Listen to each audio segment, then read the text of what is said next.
And we are live on Twitch, YouTube, Twitter, and I think in the Facebook group. Oh, okay. All right. So, Oh we wait, were on just on our own Twitch. My bad.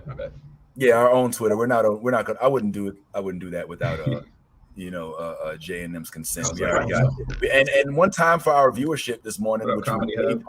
Yeah. which was par on par. We did have, if I'm not mistaken, we kept a fairly decent viewership the entire time, so that's dope. But we left off with this right here, and I'm geeked up about this because I'm not, as y'all know, the biggest DC fan.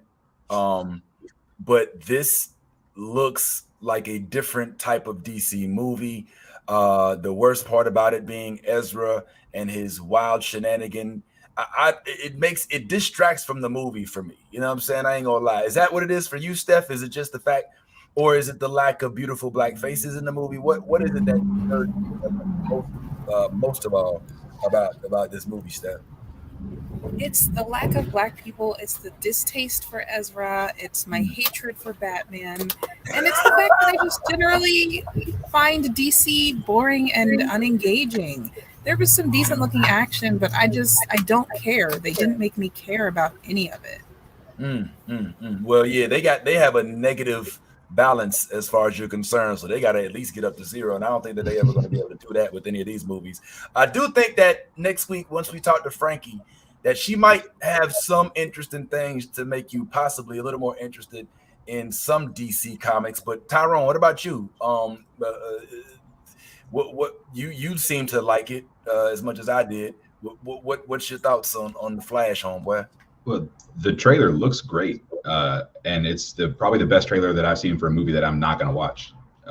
Oh because shit! yeah, I'm not going to go to the theater and watch this movie. I can't get behind this Ezra Miller thing. I think they made the wrong choice when they stuck with it.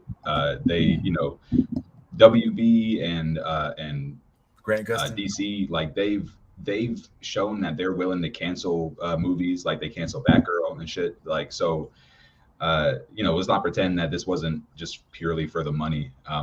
And yeah, I couldn't get behind it. So I can't throw my money behind this one. I have to draw a line somewhere, and this is where I draw that line. And also, it is, and this wouldn't have stopped me from watching it, but it is a very monochromatic trailer. I was like, well, damn, there it is. There is no representation anywhere. I mean, I think the girl who plays Supergirl might be Latina, but I think that might be the closest we're getting in this movie. Well, what about you, Bata? Michael Keaton.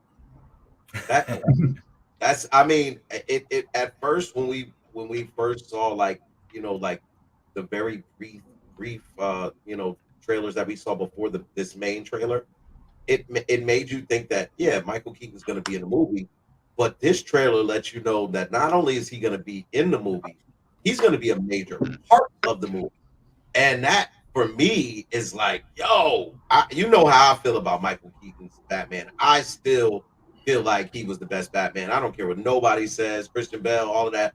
Michael Keaton is the originator. That phrase "I'm Batman" still resonates. It still has the. I was like, wait. As soon as he was like, yeah, I'm Batman. I was like,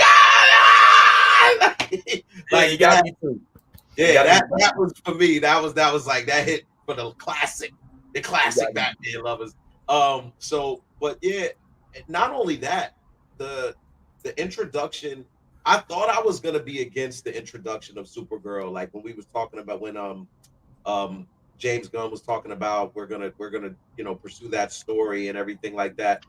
But from what I saw in this trailer, it looks exciting because it almost looks as though because I saw Batman do something like with his hands, like he was like try not to die, and then he did something, and then when he moved, you saw her in the sky, but when she came down, she had like looked like a hospital gown on. Yeah, it looks like they. Yeah, I'm guessing there's a point where they learn of her existence, they go to rescue her, and then she's like, "I'm out, and y'all are fucked now." And I think that little hand movement was just purely for a good shot and a reveal.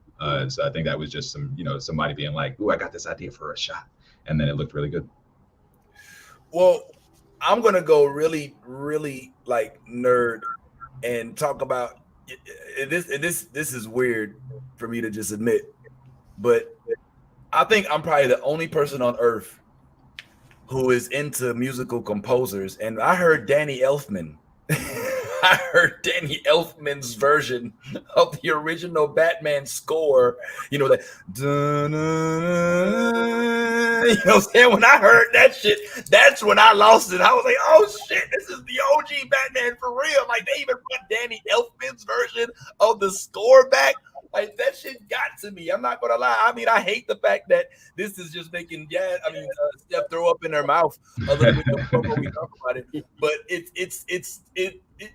look. Steph showed up to the after show and we tricked her. We're talking Batman. This ain't all complete bait and switch. But the 80s. Listen, here's what's not being said. All right, Batman. I know Steph hates Batman. I don't hate Batman. I do think that he's a little bit, white privilege is definitely his superpower. We already know that. We know that he's, a 1%er out there trying to, be a George Zimmerman. And I always love the memes of like, imagine you sitting there trying to fire up a blunt, and then here come Batman cracking your jaw and shit like, never on my streets, in Gotham, whatever. I get that. But in terms of comic book fans, before Marvel's boom, all we had was Superman from Christopher Reeves, and then when Batman came on the scene as this dark figure in the 80s, man, who was like not like the other superheroes we were given, man, and we got Billy D. Williams, and we got to see the Joker, and like there was blood and there was punch, and it was like, yo, man, this there's a hint of nostalgia that I think that they was going for, that I think Ty and I both got hit by. That's almost undeniable. Like I was watching this trailer ready to hate it because I was saving it to watch on the show. And like the more I watched, the more I was like, oh shit. It's like, yo, this is bringing me back to when I had like a Batman lunchbox. So I don't know, man. I hate to say it, man, but I'm gonna have to pull up. I feel like there's going to be a lot of this kind of feeling, and there are going to be people who are kind of like struggle with like wanting to see like some shit that they've been wanting to see for a long time, but it's wrapped up in this Ezra Miller package. And I think that's I don't blame anybody who goes to watch this movie. I just want to say that like I'm not going to go and watch it because like that's where I draw my line personally. But like when like I'm not going to be like I think you're wrong for watching it, because like I'm gonna point all of my ire at Warner Brothers and be like, it's fucked up that y'all put people in this position to where like, here's Michael Keaton's Batman, and y'all gotta like have that little underlying guilt because you couldn't let go of Ezra Miller. They could have replaced Ezra Miller, done a bunch of reshoots, because we know they love reshoots. It's not like they haven't done reshoots before. They could have done a bunch of reshoots. They could have replaced the Flash with literally anybody and made it just a Batman movie. Just basically make it a Batman movie that uses Flash as a plot device, do some reshoots and put it out that way. But they stood behind Ezra Miller, and I can't get behind it. But again, I feel like there are going to be a lot of people who are excited to see some really cool shit because it looks really cool. What specifically, for just for clarity purposes, I mean, we all know Ezra Miller. I think it was 13 times he was arrested in Hawaii. He slapped a woman at a karaoke night, or hit her. I don't know if it was slap, but hit a woman. And the fact that he's still walking free without actually being in jail for violence, but not only that, is being glorified and some would say rewarded for his movie. Is that it, or is there more to it, to the story with the contempt for Ezra Miller? I do want to start by saying Ezra Miller uses they them pronouns, and I'm not to make you feel any guilt or anything, but just to recognize it. And right. Fair enough. Fair enough. And I will try to stick to that too. And but I may slip up here or there. But so the crime spree part of it, it's not even so much the legal issues themselves. It's that not everybody's going to get that treatment to where you go and you do some shit like that over and over and over again, and your studio is going to be like, we're just going to stick with you anyway. And we know exactly, like, I'll just put a fine point on it. That is white privilege at its best right there. And that, to me, that was like enough to draw the line. But then there's this whole thing, and it's a really weird saga that's been going on.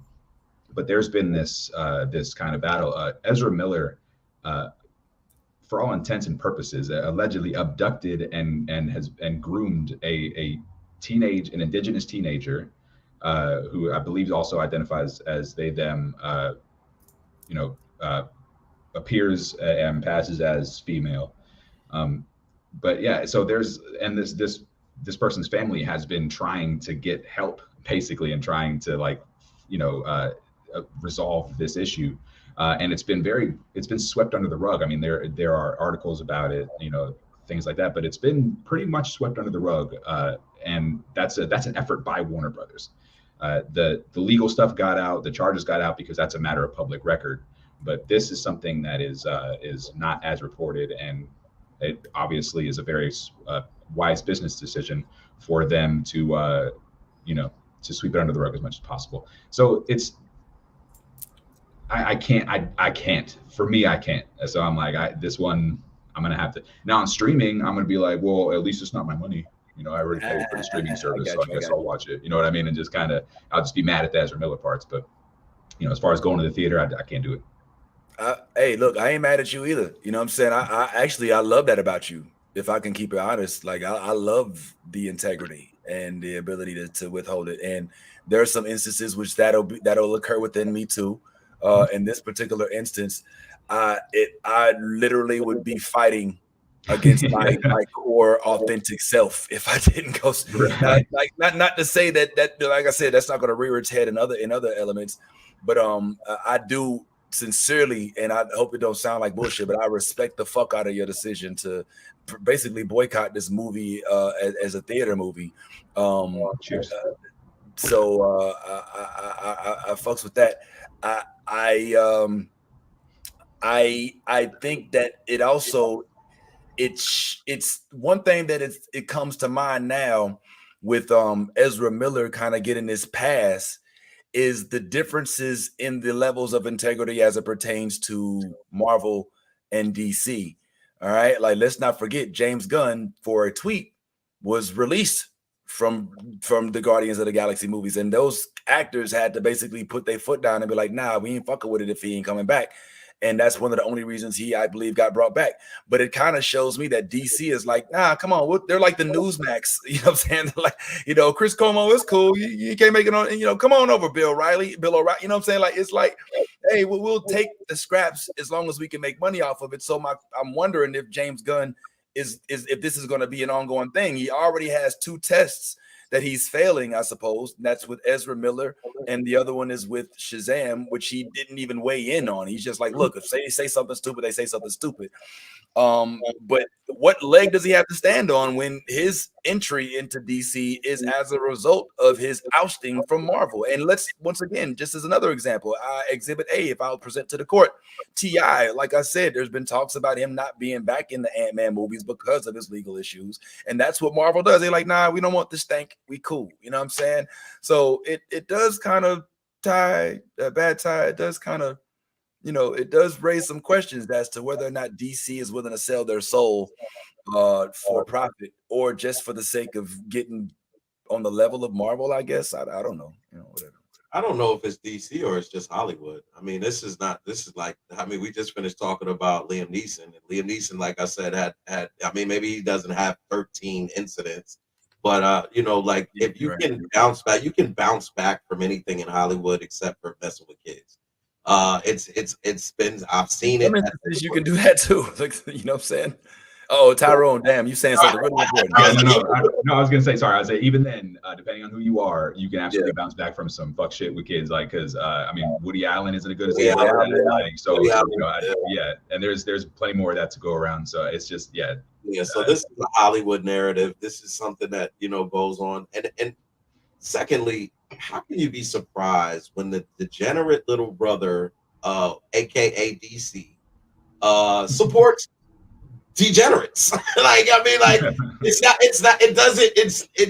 It just all kind of coincides, and like at this point, I think DC is just like, look, Look, we don't have anything else. We don't have shit else. Like it's like right now we got rid of everybody else. Like what if we get rid of these, then we're just going under. We just lost all of these millions of dollars filming this. And I'm gonna be honest, I won't be surprised. And this is probably gonna rub Tyrone completely wrong, but it's like I won't be surprised if Ezra actually puts on a good performance. I won't even be surprised because I've seen him in other stuff and he's done well. And it's like, is he dealing with mental instability? I mean, it looks obvious. Is this something that can be, kind of fixed or examined, or like, is he getting help for it or anything like that? Like, we don't know the backstory. Like, I know the 13 incidents, I know all that's been publicized and everything like that, but is he like trying to like do something different? Well, I think they're trying to sell it as like this is somebody who needs help and that kind of thing, which mental illness is very real, but also is not an excuse for being a scumbag. I think there's a lot of room between being somebody who needs help and needs help with their mental health, and even sometimes makes bad decisions and stuff because of that, and somebody who is a unrepentant scumbag and does scumbag shit over and over and over again, and just kind of gets away with it. And also those two things can exist. It's possible that Ezra Miller does have mental issues and needs a lot of help and could use a community to rally around them and try to help them to exist. And also they're a scumbag. But you can't you can't, I stop short of being like, because you may have these mental health issues, I'm going to give you the benefit of the doubt or excuse you for this particular behavior. Maybe for the going off at karaoke, you know what I mean? I've seen some crazy shit at karaoke too. Maybe that's a mental health, but a full on like, grooming situation with a teenager where you have, you're already a celebrity and you have this power over them, and they're a child, so they can make their own decisions. But here you are, their parents are like, please bring my child back, and you're just kind of like, I'm Ezra Miller, I'm gonna do what I want. Yeah, that's not mental illness. That's being a dirtbag.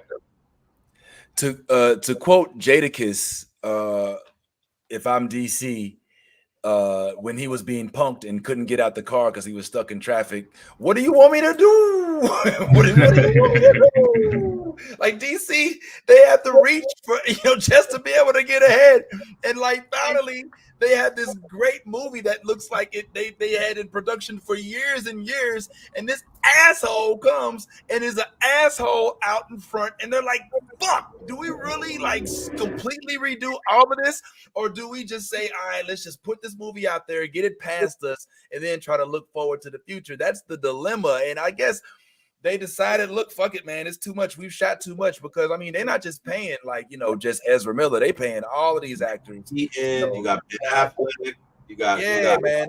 Michael Keaton price, I'm sure, has gone down, but still, at the same time, I think that they are making. I think that this decision to agree with Tyrone is 100% financial. All right, it's 100% based on profit. They could have, if they really wanted to have integrity, if they really gave a fuck, they could have been like, all right, nah, man, let's go ahead and exit this dude now. And they could have started fresh with this Flash movie. They chose not to, and so for that, they're going to lose folks like Tyrone. They've been lost Stephanie. I mean, it's just DC, so they ain't going to stop Stephanie. And also, I want to point out again that this is a company that had a completely finished Batgirl movie starring a Black woman, and they had no problem canceling that and just taking that, just being like, okay, bye, goodbye, Batgirl. This never happened. I heard that it wasn't finished. I heard that they stopped production on it. And I remember reading pretty clearly that it was finished, and like to the point where like there were like copies of the movie that were within like the production team and stuff. I think the actress actually got to see like at least most of the movie and was like, this would have been great, and I was super excited and stuff. But yeah, so it's and maybe it was in post production, maybe it wasn't completely finished. Maybe I could be wrong. It's been wrong before, but I remember that being, they were getting to the point where like that was going to be like released, like that was a movie that was upcoming and supposed to be their big new like DC World kind of thing. And they completely abandoned it. And would they have abandoned it if it were a white woman? I don't know, or if it were some other character, who knows? But yeah, I do think because you talked about sort of like making a choice, or the money part of it. I think that Warner Brothers, not even so much DC, but Warner Brothers has made a choice that they're going. That I hate that I'm going to say this, that they're going anti-woke, and they are going specifically for a certain type of audience that is like they think that that's where the money is, so that's why they're making these choices. Yeah. I was going to say that does make some sense. And this is actually why me as a young child, even as a child, I could easily look at DC and see the differences in depictions of how they chose to characterize their heroes. You know what I'm saying? Once again, I've said this a million times. I'll say it one more time. Superman, all powerful country guy. Batman, huge money, big time white, philanthropist guy. Spider-Man, poor, broke kid. Queens, no mom, no pop. You know what I'm saying? The difference is not subtle at all. 90s comics portraying black spider women. You know what I'm saying? The fact that they had Robbie Thompson, Robbie. Was it Thompson? What was his last name? Robbie up at the Daily Bugle. From the Daily Bugle. That was always caping for Spider-Man. That always was the voice of reason when J. Jonah Jameson kept trying to Fox News his ass. There was always representation, even in the Spider-Man comics. Like, you know what I'm saying? So I did not see that in the DC comics until they realized, oh shit, let's throw Cyborg in here and Martian Manhunter. Let's make him black when he comes back. And you know what I'm saying? It just felt like it was more organic. You felt it. And then don't even get me started on the X-Men. So I definitely feel that DC has a long-standing tradition, and it kind of is weird when you start looking at what the Peacemaker show was about and how they kind of. I could see people rooting for the Red Dragon. I could see like where even though they tried to kind of make it so that it's about him fighting his hereditary racism, how there would be an uptick of people that are actually now going to let me fuck around and see somebody cosplay as Red Dragon or fucking Red Dragon. Is that White Dragon? White Dragon. So there's definitely points made there, man. There's definitely points made. It just sucks that the shit looks so good. It just sucks that it looks so good, man. And I oh my God, I wasn't ready for it to look so good. And they're clearly going for the multiverse. They're going for the multiverse. Obviously, this is Flash is having his far from home, his No Way Home moment, where he's meeting himself, he's meeting former Batmans, he's meeting future Batmans, he's meeting, all kind of Batmans. Speaking of which, not only were they like, we're sticking with Ezra Miller, they're like 2 Ezra Millers in the same movie. Like, damn, y'all gonna do it like that? That's fucked up. I still think they missed an opportunity to bring Grant Gustin in, man. I do not been a pass the torch kind of thing. I do not understand it. Like, this dude is internationally loved, bro. I mean, it's one of the only palatable CW shows other than the Arrow that I think that they could actually transfer into the universe. But I keep saying this and nobody's listening, so it is what it is. But you did tap into something. I wanted to before I show this trailer, the Wakanda deleted scene trailer that we haven't had a chance to watch for so long. I did want to kind of touch on this story that I've been wanting to talk about, and that is, and I'm glad Tyrone is here and in full effect, because the Luke Cage miniseries, this shit made me so angry, bro. This like, because right now, I mean, I'm glad this is the after show, so we can get a little multiverse with it. We are knee deep into what is being pegged as a culture war right now. And there is a right-wing freakout sesh going on over the concept of woke, which is something that we've been since way back. Like, why all of a sudden is being educated outside of your mainstream realm being heralded as something that's so terrible, to the point where Ron DeSantis has now created what he calls a Stop Woke Act. We got folks hiding books on shelves down here in Florida. He's trying to strip college students and potential college students and high schoolers of AP classes. Like, they're really waging a war on something they're afraid of, which is educated Black people. And just to make it worse, it's working. Like, this shit is canceled out of fear of right-wing nuts. And just to kind of give us some more context, so it's not just a headline, here's what it was said. All right, so Anderson sat down for an exclusive interview. This is the guy that wrote this miniseries, and this is where this shit was going. Like, oh man, I wish, damn, I didn't even put all of it in here, but I'll read it for those who's listening. During which he asked about City of Fire, despite 3-issue miniseries being canceled in November 2021, when the 3rd issue was already halfway done, the writer is still working on Marvel and spoke about doing Blade and Blade project and cool stuff for the company. However, he admitted Luke Cage was painful. Man, opening up about the circumstances of how right-wing nuts and City of Fire's real-world subject matter spooked Marvel into not releasing the title. The other, I've lost Light and Steph. My reading isn't that bad. I'll say this real quick, and then I'm gonna go replace my battery and my light. But the rest of the article states how this particular issue was supposed to be where Luke Cage actually taps into the George Floyd movement, taps into some of these, he's actually going to fight back for some of these police officers that have been shooting Black people in the streets. And that was the theme underlined. And they're afraid to put that shit out, Ty. They're afraid to put that shit out of fear that this could be one of the next books banned on Ron DeSantis' shelf. What say you, man? I'm listening. I can hear you. I'm just going to go replace my light right quick.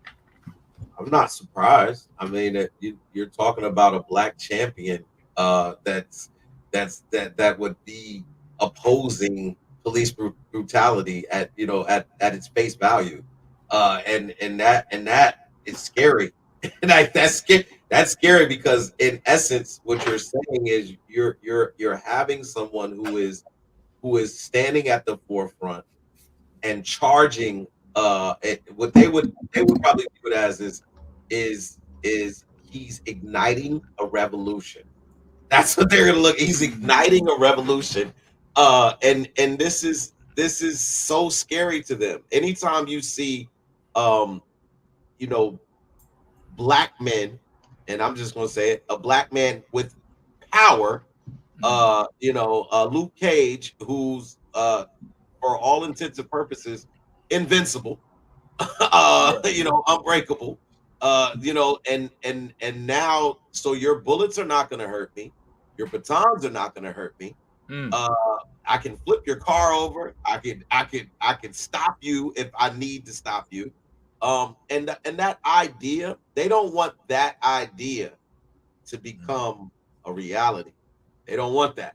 That's why that became scary. That's why when I see this article, you see that and you're like, right-wing nuts are fearful.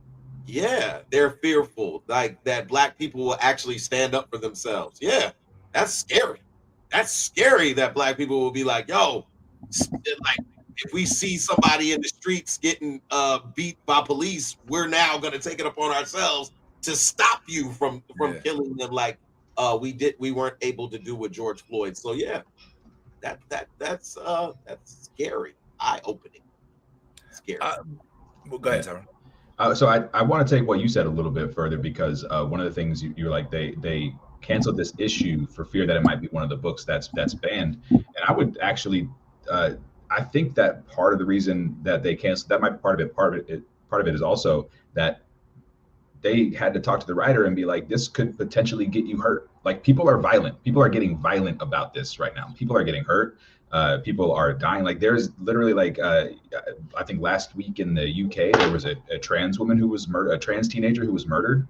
It's in a hate crime. Like this shit is getting serious. And the anti-woke, the Ron DeSantis types, all those who see education and real history and real critical thought, people who see that as the threat to white supremacy that it is, understand that the only thing that they have, the only way that they can stop it now is violence. So this goes to, it's a little bit more serious than just like Marvel was scared to talk about the situation because it's a hot button topic. No, Marvel's been doing hot button topics for decades. They're not, if you like when you read the comics and you really get into like the shit they talk about, you're like, damn man, they've been talking this shit for a long time.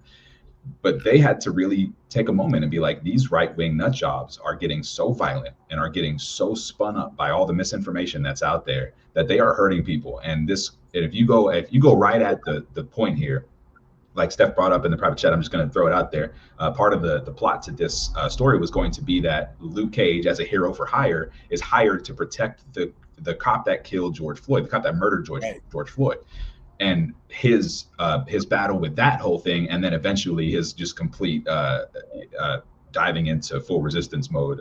I would imagine was where that was going. So that to talk about it in such a pointed way with no no veils, nothing like that. You're just like, here's the issue, which Luke Cage has done historically in the comics a lot. Like he was anytime he shows up in Civil War and he starts talking, you're like, Luke Cage is about to drop some truth bombs. Like that shit's for real. But I think they really had to make a choice that it was a safety issue, and this is that in itself, that part of it. If that is a conversation they had to have, it just goes to show how real things are out here. So go ahead, Tyron. Go ahead. I just wanted to say this, to kind of piggyback off of Tyrone's point. It's like one of those things where my question is, if that was the case, right, then why not just cancel the idea of doing that, not cancel the whole series? Like okay, we're gonna shelve the idea of doing the storyline that you want, but the fact that they canceled the entire series, and there's like that's the part that makes you wonder that like is what was being promoted on Luke Cage the real threat, which was black. Like everything that I saw in the Luke Cage series on Netflix was Luke going into the city and getting rid of all, like trying to like clean up the streets and having everybody in the entire city celebrating what he was doing. Like he even had black police officers that were like, Luke Cage, you know what I'm saying? Like, you know what I mean? Like, and so that part, I wonder, like, was it too black for TV? Like, you know what I'm saying? Like that part for me, because I don't really see. Well, this was not a TV. Yeah, this wasn't a TV show that was canceled. This was a 3-issue comic series that was canceled. Oh, this is a comic. We're talking about this. Yeah. Oh, this is not the. Yeah, this is the comic book series, bro. Yeah, Not we're talking about the darn series, man. Yeah. I put it on there. I put the comment. I read it. You put the article up there, but it just the article said, I said that it's a mini series. Exclusively is the issue, the 3-issue mini series. You know what I'm saying? But all of it is it's everything still applies. Like it all still applies exactly as we're talking about it, because it's it's the same people would have been mad about the same shit, and it could have potentially caused issues. And I think unfortunately we'll never know exactly where it was going, but I think that this was going to be I would imagine, based on Luke Cage's history, based on this plot line and Marvel's reaction to it, it was about to get very anti-cop. That's my guess, is that they were going ACAB. Well, here's the thing. I want to contest something that Ty said, and I frankly think that the Luke Cage series, as much as it was dope to see him depicted in live action form, didn't go anywhere near how gritty and how black and, dare I say, woke the original Luke Cage character was. I mean, as a hero for hire in an area where there were oppressed people that had nobody to fight for them. In the series, he fights the community. I mean, there's some Meteor Man-esque stuff going on. Cottonmouth is the villain in the first one, and then what's her name? I forget the baby girl in the second one was the main villain. So it's him fighting. Bushmaster. I thought Bushmaster was the main villain. Bushmaster as well, but and what's her name? Mariah Stokes. Mariah Stokes. Yeah. You know, it's still once again within the community that he's fighting. This issue is not that. This issue is the community fighting against the oppressors. Yeah. And so I don't think that listen, Marvel touts itself, and I'm a Marvel fan. I'm not sitting there trying to, but I still speak truth. Marvel touts itself as a little more diverse and a little more able to reach into the storylines of the Malcolm and the Martins and whatnot, but they won't do it blatantly all the time. You know what I'm saying? Like, it's subliminal in some instances. You have to kind of catch the metaphorical sense, unless it's like Mighty Thor and shit like that. What's up, Tyrone? And real quick, to tie into that, Cassie Lang in Quantumania was one of the best examples so far of being like, I wish Steph was here to say this because she said it so eloquently, but this was like a really good example of an actual ally, like, and how the, like, her, even to the point where she was like, it's not too late to be a dick. I felt like she was talking to all of our elders, you know what I mean? It's not too late to stop being a dick, but when she was talking about in the quantum realm, she fucked these people up. You know what I mean? She got a lot of people hurt. She was like, I'm sorry, I got your people hurt. How can I help? Like, that kind of shit. Not like, I'm going to come and save you. Like, it was, and she, even in the beginning, when she was talking about being arrested, she was talking about being arrested for doing nothing. The cops were clearing out a homeless encampment. These are people that need somewhere to live. Like, she was obviously very for the people, very, very much an activist. She shrunk down the cop car, hilarious. But, it's that Marvel's doing better, and they're doing better as time goes on. But to your point, Vince, like, they're nowhere near like the comic level, like the comic book level. The MCU and the comics, there's so much room between them. Oh my God! I did just I haven't tapped back into it, but I still have some Luke Cage comics that I want to like read up on, some of the newer ones. But I know, like, Luke Cage, he used to have a afro. You know what I'm saying? He used to. It was a blaxploitation type of comic that when it was originally depicted, and it's cool. Now I'm wondering if they'll maybe go there with Blue Marvel. You know what I'm saying? If maybe they'll have more. I mean, because it's just weird for them to go from what they showed with Sam Wilson in Winter Soldier and the Falcon, and kind of showing the issues that Black people sometimes have to deal with, but not being willing, and let's call them out. The ones where he was confronted by the police, where he was unable to secure a loan because of his, because of maybe the circumstances that surrounded it, and then even in just that, like the doubt that he had in his own self for being able to hold the shield in itself, like the fact that he didn't feel that he was worthy, and had to rely on his white counterpart to kind of give him a little more courage in his depiction. I mean, they leaned into it, but I feel like they fall short as much as they're miles ahead of DC in this realm, but they're still way short of, like, let's say the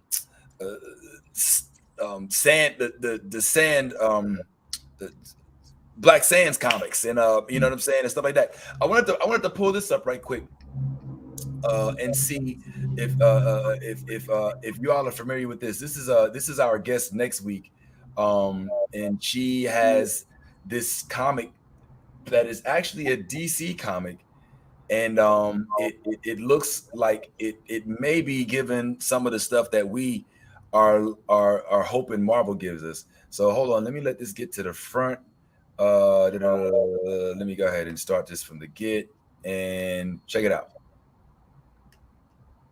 Y'all be in Marvel over DC during Black History Month is kind of crazy because Marvel never partnered with Black people to create a Black universe. That's right. Milestone is the blackest comic book universe in mainstream comics. It's not debatable. These metahumans that are part of this universe got their powers from a Black Lives Matter demonstration where they were gassed by the police by some untested, medicine poison thing. They got a group of vigilantes that are former gang members. The only reason why Static isn't as well known and as popular as Spider-Man is because of how Black his comic is. They also show that Black people aren't a monolith. They have this former slave who becomes a Black Republican and his sidekick who shows him why that's wild. Listen, I love Storm and Wakanda and all that, but this is FUBU. Now I'm gonna spend this week convincing y'all to come to Death Row.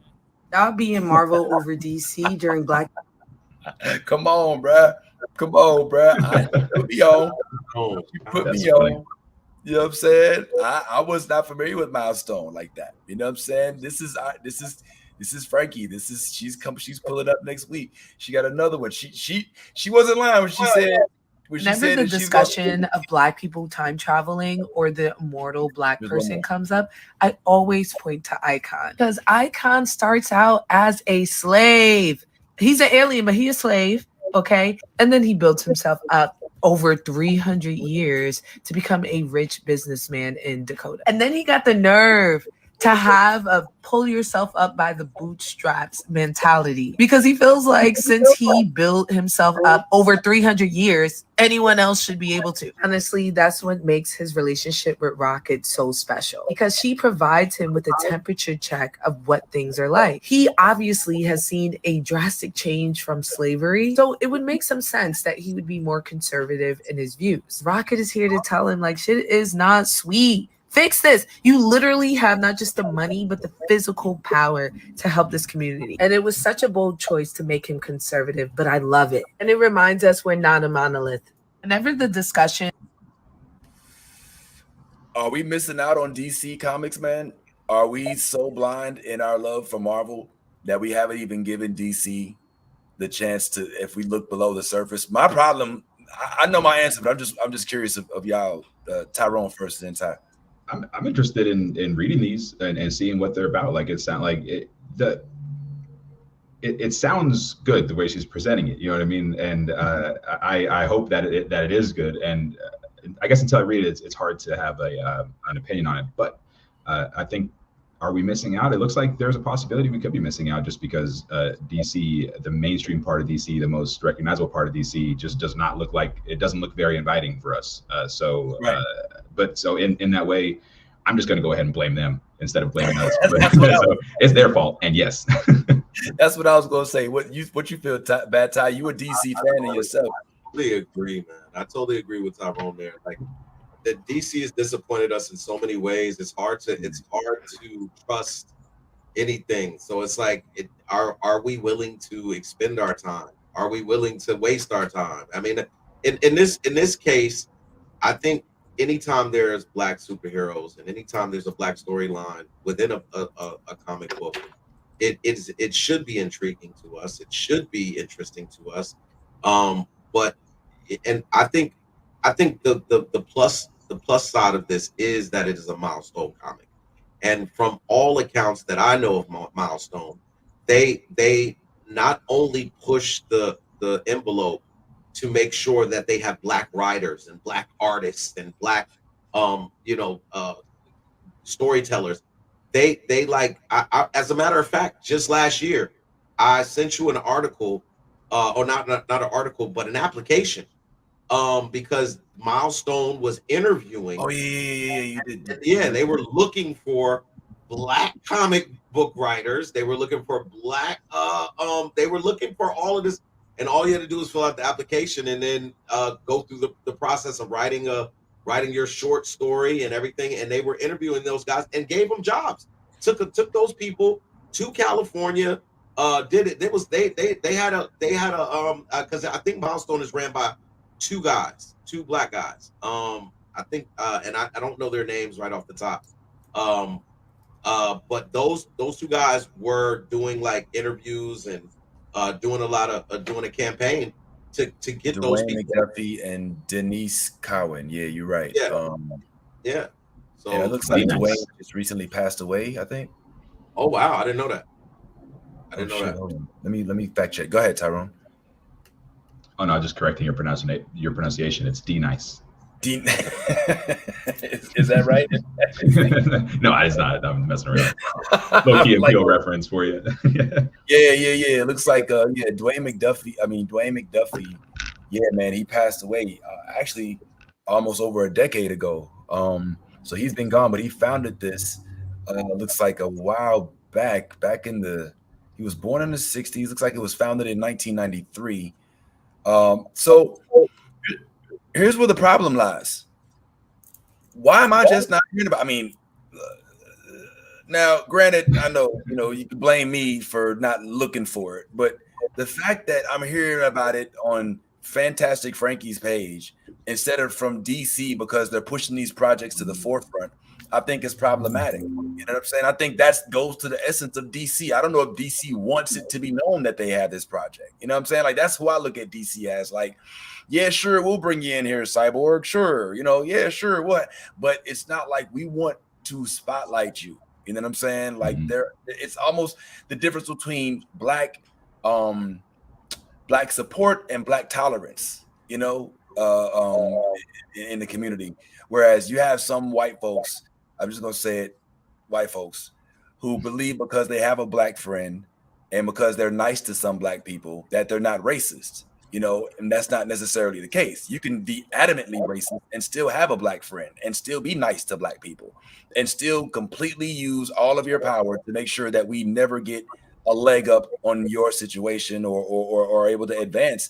Ron DeSantis is a perfect example of that. He is literally practicing racism, not prejudice, but the definition of racism is using your race and the structure therein to oppress a people because of their race.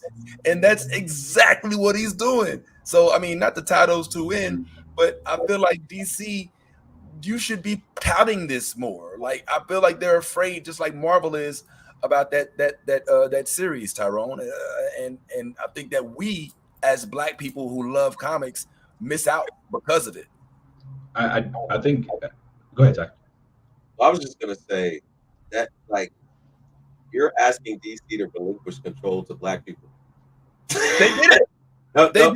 No. What I'm saying is, you asked, why haven't you heard of this? Why am I just now hearing about this from Fantastic Frankie? This benefits Milestone if this comic book thrives. It only benefits DC if DC decides to take that comic book storyline and introduce it to a movie. By doing so, you have to give control to a black director, because otherwise what you're doing is you're having a white director tell a black story, and then we don't want that. Like, that's why you have not heard of Icon, and we may get Static Shock. Now that may come, like, I don't think there's any way around that, to be honest. If what James Gunn and Peter Safran are trying to do is make DC great and make them better, then you have to tap into some of these superheroes and some of these storylines. And what she said is true. Static Shock's comic books are very black. They're very, very black. So you're going to have a black director, just like you went and did for this new Blue Beetle movie. You went and got a Puerto Rican director. You had a full representation all the way around, and that's the same thing you're gonna have to do with it. But they haven't done it yet. That part they haven't done yet. So you're asking why you haven't heard it. That's why. What you want to say, Tyrone?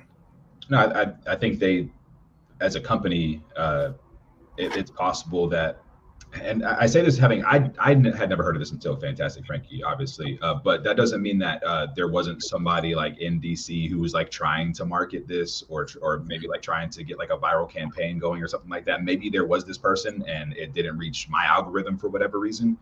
But imagine, I mean, I don't know when that was written, but that seems like a slam dunk, DC, to be like, you know, to step out during one of the most tumultuous times in recent memory as far as like civil rights is concerned, and you're like, check this shit out that we just did. This is like, we got something for y'all right now that's speaking about the world right now. The fact that if they tried it, it didn't work for who knows why, I don't know, but it seems that they didn't try that at all, and therefore we don't know about this. And the only reason they wouldn't try it is because they're like, yeah, we have this, we can say we did this, but we don't want to be too loud about it. Let's just kind of, you know, we'll keep that over there out of the spotlight, and we'll just kind of continue on in this other direction that we feel makes us more money. And you know what, Vince? DC is not Marvel. DC is not willing to jump out there like Marvel did with Blade and let a black character like literally 100%. spark everything. Like it's totally different because they've dropped the ball multiple times. You had an opportunity to do it with Deadshot. You didn't. You had everything you needed. You had Will Smith, a superstar, at the literally pinnacle and top of the food chain at that point, and you did not drive it home. You started making it all about all these other people instead of driving that storyline home. And you could have drove that storyline home and been very successful with it just by having him in the movie. So I don't know if the change of the guard is going to do that. We have yet to see that yet. They have said that they're going to do the Green Lantern court join, and they're going to top and but that's yet to be seen. But again, when you have characters like this, a Static Shock, which Frankie said something very, very, very, very, very. She said Static Shock could be just as big as Spider-Man. You know what I mean? Like, that's a hell of a statement. Now, how is it that DC doesn't recognize that?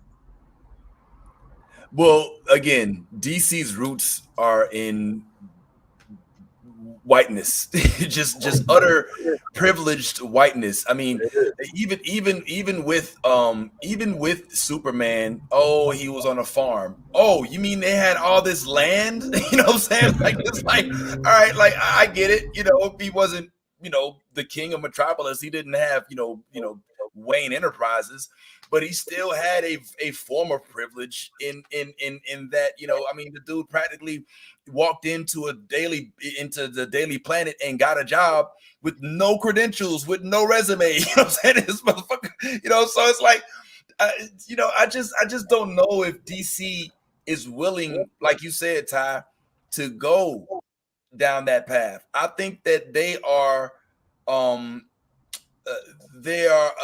bit, I don't want to say ashamed, but almost deathly afraid of the anti-woke mob. Also, especially since they basically have built their empire on the majority of their folks. And look, Wonder Woman is, let's just say it, she's token-esque. All right. And just like Cyborg is, I mean, I know she was hot back in the day in terms of like her relevance, but I mean, in terms of the Justice League, let's talk about all of the members of the Justice League and the other women in the Justice League. I'll wait. Oh, okay, because Wonder Woman's the representative, right? Now let's talk about how I think this would be DC's turning point, but they have to make a decision, Tyrone. Do they want woke dollars or anti-woke dollars? Which pays more? Yeah, and I think they seem to have made the decision that they're going anti-woke, that they, essentially they're betting on white supremacy, which historically has been a good bet. White supremacy has been cleaning up for quite a while, but I do think things are changing culturally. And I think, the comparison is that especially in the TV realm, to step into the TV realm for a minute, Marvel seems to be trying to shift with the culture, and they've been doing that historically too, which is great. Yep. But I think She-Hulk is a perfect example. when She-Hulk dropped, and they got all the misogyny hate, they got all the woman of color hate on the Meg Thee Stallion episode and stuff. Every time somebody was like, "I'm not gonna watch this shit," I think they'd just be like, "Good." Marvel's like, "Good, fuck off. We don't need you. Like, we don't want you as part of this." And that's the decision that DC's scared to make right now. Yeah, I would say I would double down and say there was an element of that with Ms. Marvel too. Yeah, where absolutely. They were like, oh yeah, we get it. Okay, we get it. We knew that white middle-aged men ain't gonna watch a young Muslim girl in Jersey. All right, we forfeit. Yeah, but the other demographics was there, so we cool. We'll make that sacrifice. And they're about to do that shit again when Marvels comes out. It's going to be Brie Larson, who people love to hate for some reason. It's going to be Tiana Paris as Photon, just bringing that Black woman energy, and then we're going to have Ms. Marvel, who we already know they hate. And I'm already ready for the conversations. I've been doing push-ups, getting ready for these conversations. I low-key said that a minute ago. I was like, yo, y'all have not been given the hype for for the Marvels enough, because that shit, I feel like, I mean, listen, I'm gonna keep it real. The first Captain Marvel was it was Samuel L. Jackson was the best part of it, in my opinion. If you watch it again, I will say this: it's much better on the second and third watch. Yeah, I like it. I'm a Captain Marvel fan, so okay. I dug it. It's much better on the second and third watch. I think once you have a better idea of the theme of the movie, I think it is a little more palatable. I personally like Brie Larson. I like her outspokenness and her willingness to fucking put her mouth where her heart is and shit. So I fucks with her on that. I wasn't as thrilled with her acting at first, because I guess she's so stone-faced. You know what I'm saying? Like, she's not Jonathan Majors, who acts with his facial expressions, and you see all of it. Like, her face stays like this, like the whole time, her lips move, and most of her shit is action. So that part was a little, but the second time around when I watched it, and I kind of had a little bit more of a familiarity with the theme of it, I think it was a little easier to watch. I still didn't like it. I've watched it multiple times, and I never I didn't like it. I didn't. I mean, but I did. I didn't like Brie Larson as Ms. Marvel as Captain Marvel when I first saw it. But I did she did grow on me as I saw her in the Avengers movie. Because I felt like she meant more to the team at that point. Like, once you realize that Samuel L. Jackson called her, you know what I'm saying, when that last blip, boop, and then you see the Captain Marvel, and then the next movie, which was what was that? That wasn't Infinity War. That was Endgame. Endgame. Well, and Captain Marvel came after Infinity War, I believe, in chronologically, right before Endgame. Yeah, right before Endgame. And so we got our introduction, and then we got Captain Marvel and Endgame. Yeah, Endgame, and that's when I kind of think she kind of grew up. Yeah, but the point is, I took us on a tangent because I was like, I started thinking about the Marvels, but no, but it's the fact that Marvel has made this decision, and they've done so in so many really recognizable ways that have gotten even more people on their side, and I think they're having resounding success because of it, and despite the haters. I feel like Marvel is giving DC all of they're giving them the playbook, and they're like, just do this. They even gave them a player. Yeah.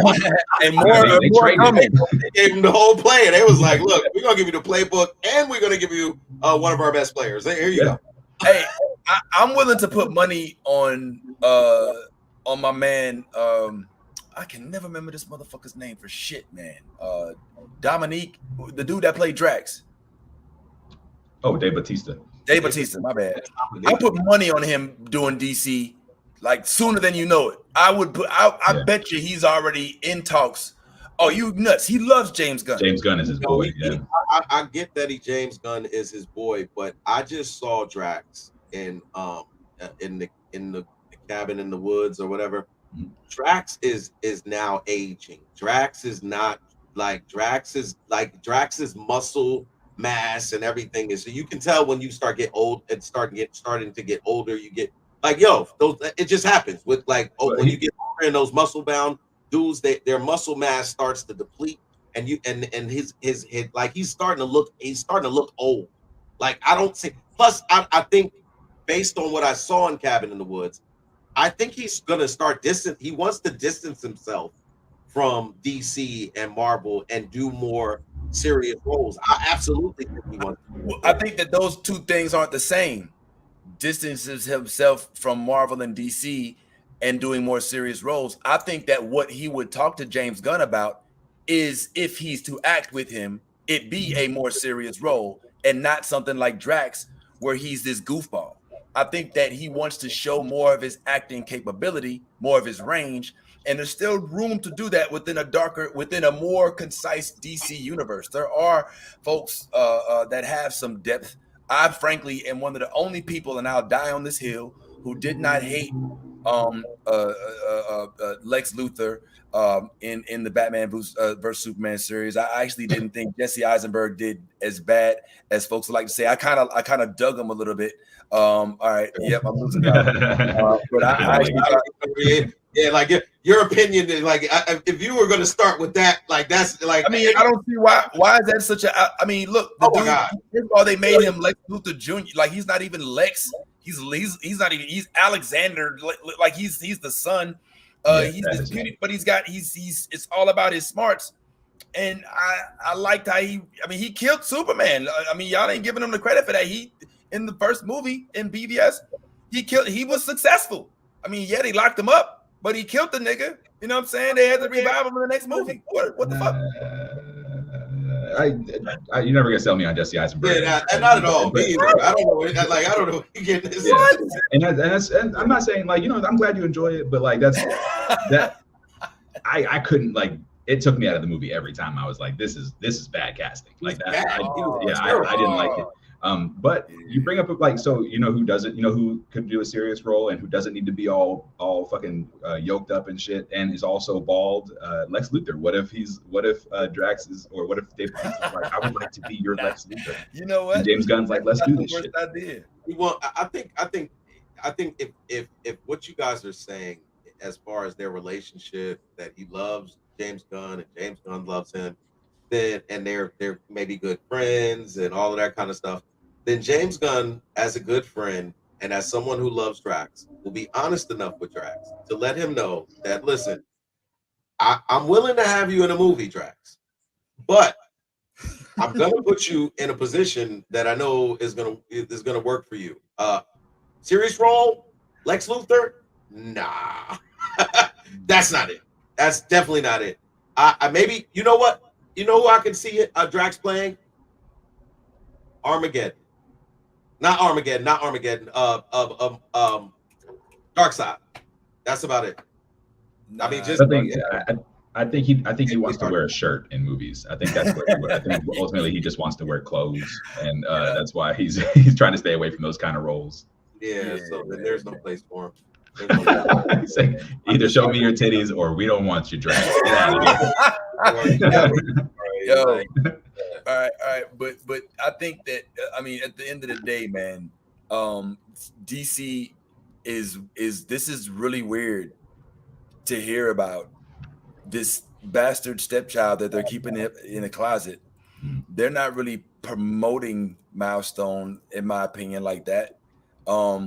Almost all of DC's characters have their main characters have somehow, whether it's from Smallville to the Arrowverse to the big screen, have grazed the scene of some sort of on-screen role. There has not been one mention of any motherfucker from any of these comics in any of these projects ever. And this shit's been out since 1993. So don't tell me, they should have just, now don't get me wrong. I don't know if they've been partnered since 1993. I don't think so. I don't think Milestone. Yeah, I don't think Milestones has been partnered. But why acquire it if you're not going to promote? If you're not going to put it out there like that, you know what I'm saying? Static Shock evidently is one of the characters. Is one of the did Static Shock come from this series? Yeah, he's a Milestone comic book character. That's what I'm saying. Like all of those characters in that whole storyline. Icon. I think there's damn, I can't think of all of the names, but I can tell you this much. Imagine that black superheroes at the back of the bus. DC. Yeah, man. Ooh. So, yo, Milestone. Okay, I'm gonna retract my statement. Because I wasn't aware of this. This has been an educational session. I'm glad we did this.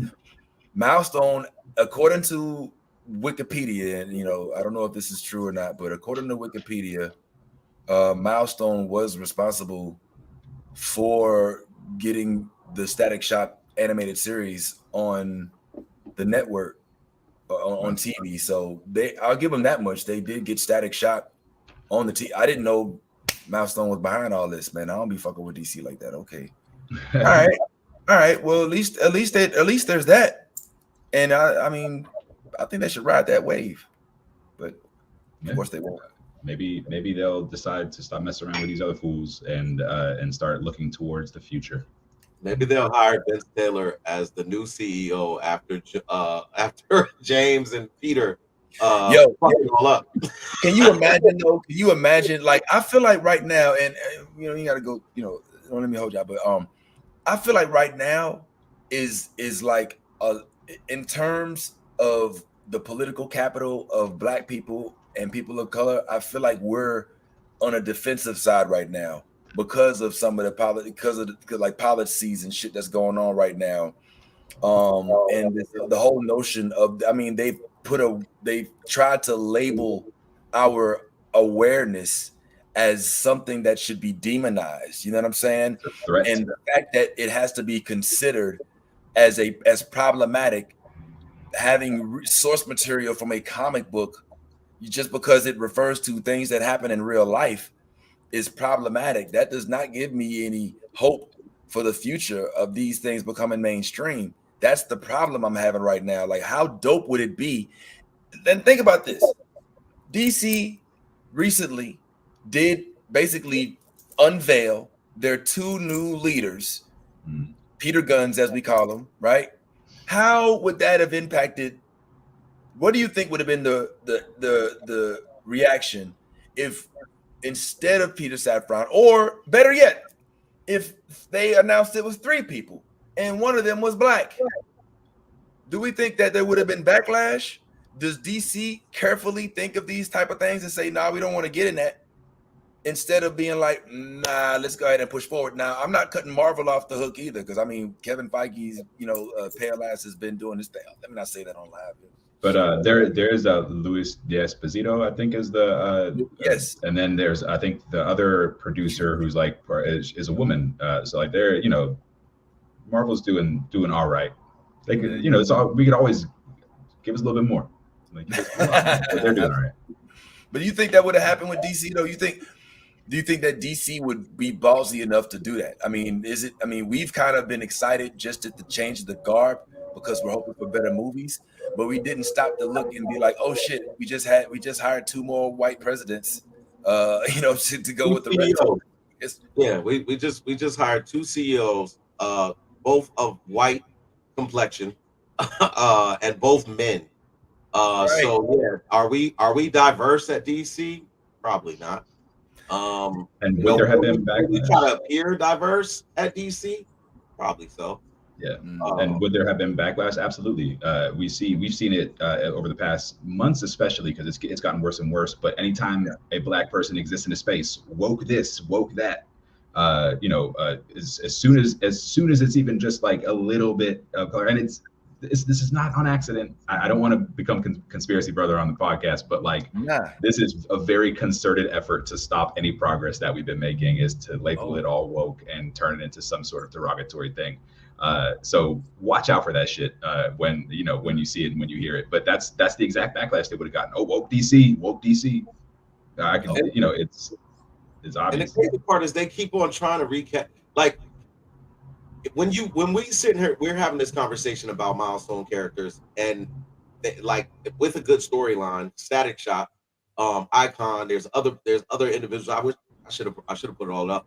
But there's individuals within that storyline that are powerful superheroes that you could do storylines on, where you don't have to if your whole thing is to push buttons, then go ahead and recast Superman as black, and then you'll have all of these people talk about, oh, this is woke. Or you could just go ahead and play with the characters that already exist within your catalog. And that part is the part that's just like, why not? Static Shock is a huge character. You could use him. Like Frankie gave a whole scenario of how Peter Guns could have rolled out. You know what I'm saying? He could have rolled out with Static Shock, could have used Martian Manhunter. Manhunter could have seen that video, Tyrone? Yeah, I saw that, she gave that video. Oh, bruh, if this don't get you hype about having Frankie on, you keep talking because I ain't found it yet. But yeah, you saw the video. You saw it, yeah, of course I did. She gave a whole scenario of how you could introduce Martian Manhunter. Martian Manhunter could go back in time. What she say? He goes. You introduce him back in time. He comes forward in time, deals with all of the civil rights movement and everything like that. Meets up with Static Shock. You know what I'm saying? Boom, boom, boom. Like, it's like it's a great concept, and it's like, yo, like there you go. She just gave you what you needed. You know what I'm saying? So yeah. I'm probably not gonna be able to find it because she's very good. But so many videos on here. But we could speak to it. But sorry. Go ahead, bro. But I was gonna say, when the reaction in a studio to that kind of thing is, oh, this is a black story, and it's for black people and not meant for anybody else. Therefore, only dollars will get are black dollars, and that's not enough for us. That's how those kind of ideas are met in like an executive level, and that's part of the problem. Like the idea that black stories don't appeal to a mass audience. Is such a motivating factor for them to make bad decisions and ultimately be a part of this discussion we're having right now. I guess DC didn't watch Black Panther. Exactly. Yeah, now Black Panther is just considered. I mean, like I said, like the obsession with self-victimization. You know what I'm saying? In this country, from a certain sector of folks that want so bad to be oppressed on behalf, so they can claim that there is not fair, and this shit is in. Listen, I literally not too long ago. I mean, I know we're veering off, but I literally thought, you know what? Maybe they should have just seceded. You know what I'm saying? It should never have been a war, because all we've done is basically integrate the same thoughts, and everything is now psycho wars instead of being physical wars. And the same sentiments are still surfacing in different forms. They manifest in themselves. No, we're not slaves per se, but damn, we still don't get the benefit of the doubt in most instances. Even police that look like us is fucking with us because they know they can get rid of it. In the backup. Yeah. I'm going to nod my head and smile. I like what you're saying. And this could be, I don't want to start a 4-hour tangent because that's where that goes. But that's okay. Preach, brother, preach. I'll give you an amen just for time's sake. Yeah. Okay. My bad. No.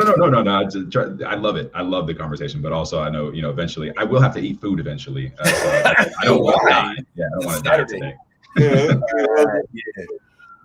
Well, all right, man. Well, then fine, man. I guess y'all go if you or we could do. We could eat a little food, right? Because my day opened up unexpectedly, so we could the game, reconvene in the game, and have these conversations while we're hanging out, while we're chilling. Yeah, getting our groove on. Yeah, Where's our Rose?